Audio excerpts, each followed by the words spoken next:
Hello friends, my YouTube channel talk smart रिकिसर राजपूत पर आप सभी का स्वागत है। टुडेज टॉपिक, आज का जो हमारा विषय रहेगा वो आप सभी को याद रखना है, इंग्लिश के पैसिव।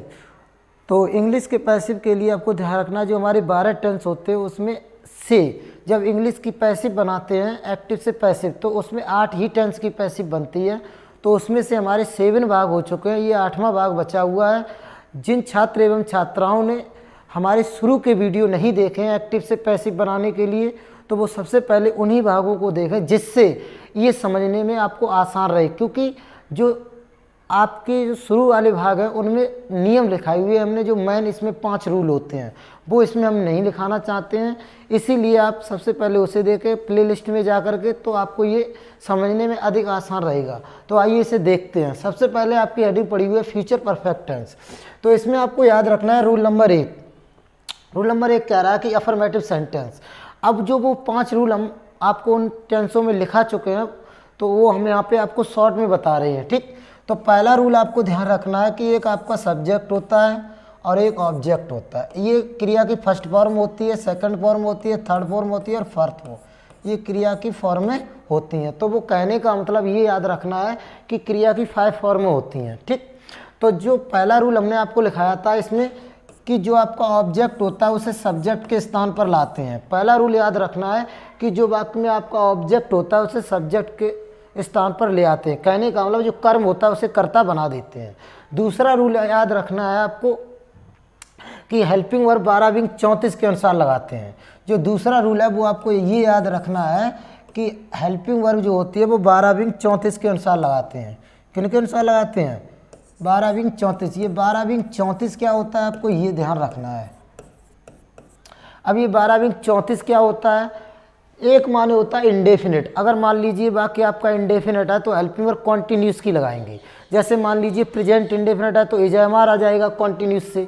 अगर पास्ट इंडेफिनिट है तो बाज वर्ब ले आएंगे, और फ्यूचर कॉन्टिन्यूस है तो विल बी शैल बी ले आएंगे। अगर कॉन्टिन्यूस का है तो हेल्पिंग वर्ब वही रहेगी इज़-एम-आर बाज वर्ब, लेकिन क्या जोड़ देंगे? बीइंग। अगर मान लीजिए परफेक्ट है तो हेल्पिंग वर्ब परफेक्ट कॉन्टिन्यूस की ले आएंगे। जैसे मान लीजिए प्रेजेंट परफेक्ट है तो आज हैव जैब होती है तो इसमें क्या लाएंगे? Has been, have been. Past का है तो हैड होगी तो वहाँ से हैड बीन ले आएंगे। फ्यूचर होगा तो विल हैव शैल हैव होगी, उसकी will have been shall have been ले आएंगे। तो इस प्रकार हमारे 12 टेंस होते हैं। लास्ट वाले ये 3 टेंस की पैसिव नहीं बनती है और एक कंटिन्यू होता है फ्यूचर, उसकी नहीं बनती है, ठीक। तो आपको ये दूसरा रूल याद रखना है। हेल्पिंग वर्ब 12-34 के अनुसार लगाते हैं। मान लीजिए वाक्य इंडेफिनिट का है तो सारी क्रिया कंटिन्यू की लगा दो, कंटिन्यू की वही रहेगी, बीइंग जोड़ दो। परफेक्ट है परफेक्ट कंटिन्यूस की लगा दो। रूल नंबर 3 आपको याद रखना है। रूल नंबर 3 याद रखना, जो क्रिया होती है इसमें कोई भी फॉर्म हो, जब एक्टिव से आप पैसिव बनाएंगे तो आपको थर्ड फॉर्म ही लगानी होगी, ठीक। और फिर आपको ध्यान रखना है रूल नंबर 4 कि शेष भाग लिख करके, शेष भाग का मतलब होता है कॉम्प्लीमेंट, रिमेनिंग पार्ट। अगर वाक्य में शेष भाग दिया गया कर्ता क्रियाक्रम को छोड़ करके, अगर भाग दिया गया तो लगा दीजिए आप, नहीं दिया गया तो बाई लगा दो। उसके बाद रूल नंबर 5 याद रखना है कि जो सब्जेक्ट होता है बाई लगाकर, सब्जेक्ट होता है उसे ऑब्जेक्ट के स्थान पर ले आते हैं। तो ये 5 रूल होते हैं मैन, ठीक। ये हम आपको शॉर्ट में लिखा दिए, तो इसीलिए कहा हमने अगर आपको सही से समझना है तो हमारे शुरू को वीडियो देखें एक्टिव से पैसिव प्लेलिस्ट में जा करके, ठीक। तो आइए इसे देखते हैं। तो ये 5 रूल आ गए इसमें। पहला रूल क्या है कि ऑब्जेक्ट को सब्जेक्ट बनाएंगे। दूसरा नियम हेल्पिंग वर्ब 12-34 के अनुसार लगाएंगे।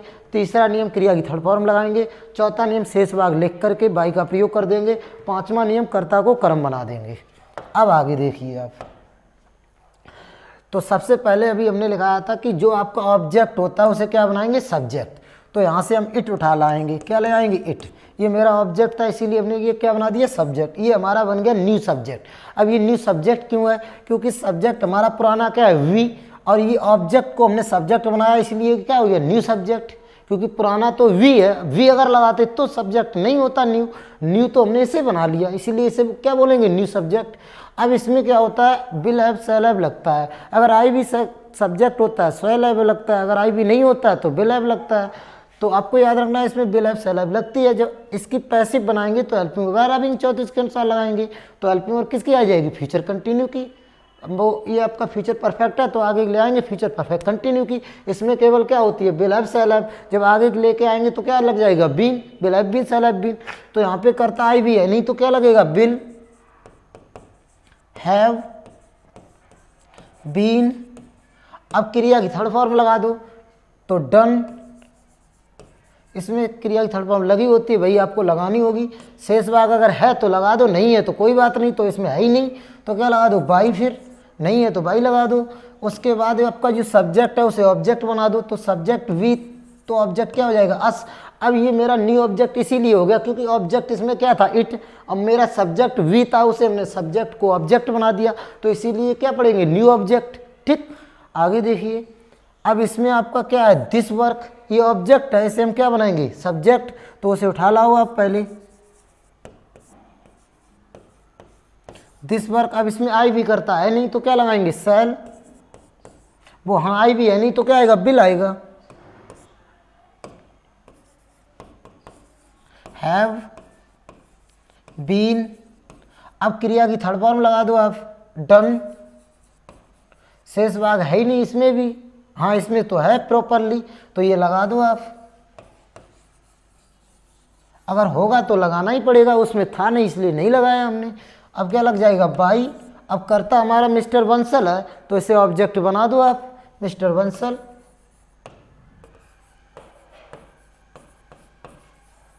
Full stop. एक बार फिर देख लो, सबसे पहले ये मेरा ऑब्जेक्ट था, इससे हमने बनाया सब्जेक्ट। जब आई भी है नहीं तो क्या लगा दिया, विल हैव बीन। क्रिया की थर्ड फॉर्म लगा दी, डन। शेष भाग लगा दिया प्रॉपरली। उसके बाद बाई लगा करके कर्ता को कर्म बना दिया हमने। ठीक, आगे देखिए। अब आप रोल नंबर 2। रूल नंबर 2 क्या कह रहा है, निगेटिव सेंटेंस। निगेटिव सेंटेंस में ये याद रखना है कि जो आपकी will have, shall have, been लगती थी तो नोट कहाँ लगाना होगा। अगर नोट होगा तो नोट लग जाएगा, नेवर होगा नेवर लग जाएगा। जैसे पहले आप वो ये ऑब्जेक्ट को सब्जेक्ट बना लो, फिर आपको विल, शैल, फिर उसके बाद यहाँ पे नोट नेवर आ जाएगा, हैव बीन इधर आ जाएगी। ठीक, ये ध्यान रखना कि will have been, shall have been के बीच में नोट कहाँ लगाना है, विल शैल के तुरंत बाद। ठीक, नोट लग जाएगा। अगर नेवर होगा तो नेवर लग जाएगा, फिर हैव बीन आ जाएगी। क्रिया की थर्ड फॉर्म शेष भाग होगा तो लग जाएगा, अन्यथा बाई लग जाएगा, कर्ता को कर्म बना देंगे। ठीक, जैसे इसमें आप कर्म ढूंढिए क्या है, she will not have bathed in the Ganga. अब इसमें कर्म है ही नहीं, तो जब कर्म है ही नहीं है तो इसमें इट से बना देंगे आप, क्या लगा देंगे, इट। इसमें कर्म नहीं है तो क्या मानेंगे, इट। तो इट है तो इसमें क्या आएगा, विल नॉट हैव बीन। क्रिया की थर्ड फॉर्म लगा दो, बाथड। ठीक, बाथड। अब इसमें क्या लगाएंगे, अब आपको बार बार क्रिया की थर्ड फॉर्म शेष भाग लगा दो, कॉम्प्लीमेंट इन द गंगा। ठीक, अब शेष भाग के बाद क्या लगा दो, बाई। ठीक, बाई के बाद आपका जो कर्ता है उसे कर्म बना दो, हर। ठीक, अगर बात में मान लो ऑब्जेक्ट नहीं दिया जाता है तो आप इट से बना सकते हैं। ठीक, ये देखो, I shall never have done this type of work, तो इसमें उठाएंगे आप दिस टाइप ऑफ वर्क, ये ऑब्जेक्ट है तो इसे उठा लो, दिस टाइप ऑफ वर्क। अब इसमें आई भी करता है नहीं तो क्या आएगा, बिल। नॉट है तो अब ये देखो इसमें नॉट नहीं, नेवर है तो नेवर लग जाएगा आपका। नेवर के बाद क्या आएगा, हैव बीन। हैव बीन, उसके बाद क्रिया की थर्ड फॉर्म लगा दो, डन। ठीक, अब शेष भाग है तो लगा दो इसमें बिफोर। बाई, अब आई करता है ये तो इसे ऑब्जेक्ट बनाएंगे, क्या हो जाएगा, मी। ठीक, फुल स्टॉप। एक बार फिर देख लो, ये हमारा ऑब्जेक्ट है, इसे हमने बना दिया सब्जेक्ट, फिर हमने लगा दिया आई भी है नहीं तो बिल, कभी नहीं था नेवर, हैव बीन क्रिया की थर्ड फॉर्म हो गई, फिर शेष भाग लगा करके बाई ऑब्जेक्ट बना दिया कर्ता को। रूल नंबर 3 देखिए बाप, रूल नंबर 3 क्या कहना चाहता है देखिए जरा। इंटेरोगेटिव सेंटेंस आपको याद रखना है, इंटेरोगेटिव में 2 हेडिंग होती है, एक सिंगल इंटेरोगेटिव होती है, एक डबल। जो सिंगल होती है वो हेल्पिंग वर्ड से स्टार्ट होता है वाक्य, और जो डबल होता है उसमें क्वेश्चन वर्ड लग जाता है। ठीक, तो सबसे पहले जब सिंगल इंटेरोगेटिव होगा तो विल शैल लगाएंगे, फिर कर्म को कर्ता बना देंगे, फिर उसके बाद नेवर एवर नॉट है तो लग जाएगा, अन्यथा बीन लग जाएगा, हैव बीन। क्रिया की थर्ड फॉर्म शेष भाग है तो लग जाएगा, अन्यथा बाई लग जाएगा, न्यू ऑब्जेक्ट, और इसमें प्रश्नवाचक चिन्ह लगता है। ठीक, तो सबसे पहले इसमें कर्म ढूंढिए आप, द वर्क है तो आई भी इसमें भी नहीं है तो पहले क्या आएगा, बिल। द वर्क, इसे हमने बना दिया सब्जेक्ट। ठीक। अब वो कह रहा है नेवर एवर नॉट है ही नहीं, हाँ इसमें तो नॉट दे दिया गया, तो नॉट लगा दो आप, नॉट हैव बीन। अब क्रिया की थर्ड फॉर्म लगा दो फिनिश्ड। अब शेष भाग है तो लगा दो, नहीं होता तो नहीं लगता आपका, बाय टुमारो।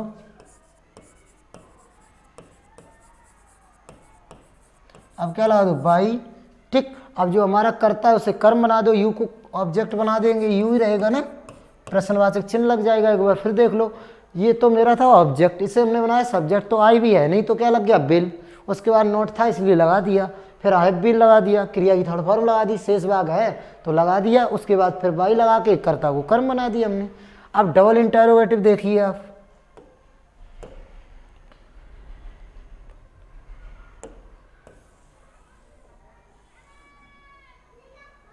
अब इंटरोगेटिव में ये कैसा है, डबल इंटरोगेटिव। डबल में क्या लग जाएगा, केवल क्वेश्चन वर्ड लग जाएगा और पूरा वही रहेगा। ठीक। तो जैसे इसमें क्वेश्चन वर्ड क्या है, व्हेन।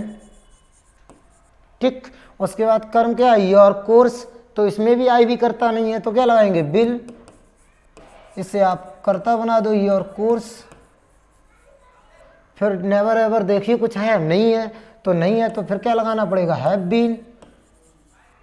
क्रिया थर्ड फॉर्म लगा दो, रिवाइज्ड। ठीक, रिवाइज्ड। अब उसके बाद शेष भाग है ही नहीं इसमें, जब शेष भाग है नहीं तो क्या लग जाएगा, बाई, और जो करता है उसे कर्म बना दो, यू। ठीक। एक बार फिर देख लो, सबसे पहले हमने क्वेश्चन वर्ड लगा दिया। ठीक। फिर कर्म जो था इसे हमने कर्ता बनाया, तो आई भी था नहीं इसलिए बिल लगाना पड़ा। नेवर एवर है नहीं तो हैव बीन कर दिया, क्रिया की थर्ड फॉर्म लगा दी। शेष भाग है नहीं तो बाई लगा करके कर्ता को कर्म बना दिया हमने। अब दूसरा देखिए एग्जाम्पल। हाँ, इसमें पहले क्वेश्चन वर्ड लगा दो, वाई। अब इसमें कर्म क्या है आपका, दिस कंपनी, तो इसे हम कर्ता बनाएंगे तो यहाँ पे क्या आएगा, बिल, दिस कंपनी। अब इसमें नेवर एवर नोट देखिए, तो इसमें क्या है, नोट, तो आपको नोट लगाना पड़ेगा। उसके बाद हैव बीन कर दो, क्रिया की थर्ड फॉर्म लगा दो, मैनेज्ड।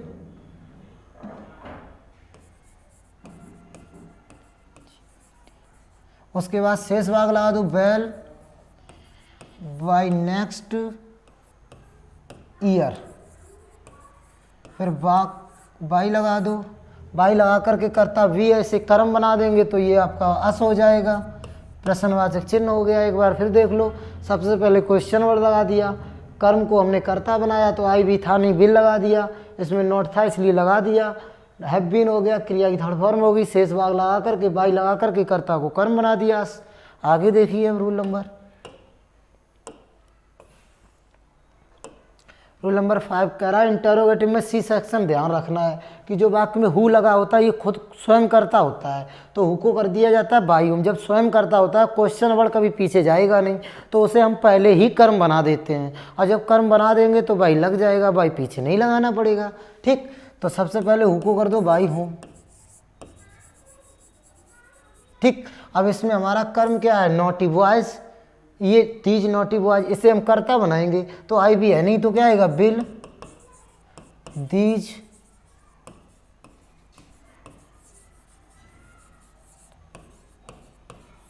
ये हमारा हो गया कर्ता। ठीक। अब वो कह रहा है नेवर एवर नॉट, नोट है ही नहीं कुछ, तो हमें क्या लगाना पड़ेगा, हैव बीन। क्रिया की थर्ड फॉर्म लगा दो, पनिश्ड। ठीक। उसके बाद शेष भाग है ही नहीं, शेष भाग है ही नहीं तो हमें क्या लगाना पड़ेगा, प्रश्नवाचक चिन्ह। ठीक। क्योंकि ये तो हमारा ऑब्जेक्ट आगे कर्ता बन ही गया। ठीक। कहने का जी हमारा क्या था, कर्ता, इसे हमने ऑब्जेक्ट बना दिया, और जो ऑब्जेक्ट था उसे हमने कर्ता बना दिया। ठीक। तो हु वाला ऐसे ही ध्यान रखना, एक बार देख लो सही से, हु को करते हैं बाई हु। ठीक। ये हमारा कर्म था, इसे हमने बनाया कर्ता, तो इसमें आई भी था नहीं, बिल लगा दिया। ठीक। ये तो हो गया कर्ता। नेवर एवर था नहीं, हैव बीन कर दिया, क्रिया की थर्ड फॉर्म होगी, शेष भाग है ही नहीं। That's all. Thanks all watching so much.